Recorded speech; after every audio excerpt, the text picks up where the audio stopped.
This is Neil from EA Media again.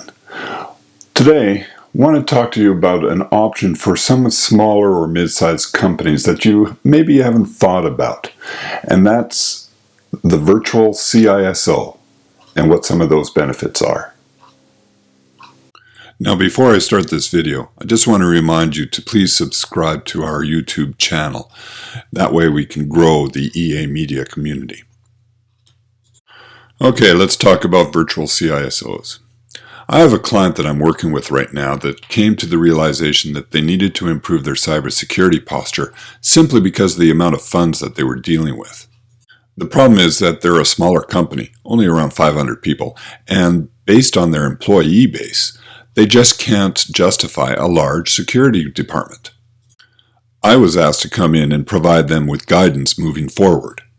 As part of that, I've worked on several strategic plans for them that built on each other. The very first strategic plan was the structure that the security governance model needs to look like for getting things like policies and strategic plans approved moving forward. When you deal with anything security, it's really important to ensure that you get the buy-in from the organization from the top, and that you don't just sit on a mountaintop and preach at others. By getting the executive level to buy in, you ensure that the entire organization will be aligned moving forward. The next strategy that I put together was an actual security organizational plan. Once the governance strategy was created, there needed to be an organizational structure on how to actually deliver on the organizational approvals of policies and strategies. Now, it's important to remember that a security organization doesn't necessarily need to be wholly contained in one department. It can be a virtual team where clear lines of delineation are defined, and that virtual team can include any outside vendors such as outsourcers or service providers to do things on an as-needed basis. And that, my friends, brings me to the title of this video, the Virtual CISO or vCISO. There needs to be someone in every organization that has the knowledge necessary to ensure that the cybersecurity needs of the organization are being met. Now, that doesn't mean ownership of security. Security needs to be owned by every employee and HR resource of the organization. But the central guidance associated with cybersecurity really should be from someone that actually understands cybersecurity and all its permutations. In the case of my client, I'm currently acting in that role, even though I wouldn't call myself a virtual CISO. I'm providing guidance to my primary stakeholder and ensuring that I'm available to them so that the strategies are created and moved forward. I may not have the power to enforce security mechanisms, but I've gained the trust of the organization because I've ensured that the strategies reflected the personality of that particular organization.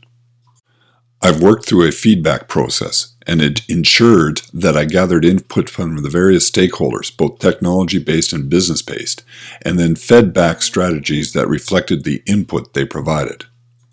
Now, why use a virtual CISO? Why not just assign security to someone within the organization? Simply because a virtual CISO is typically a person that's been around the block a number of times and it can help the organization move forward.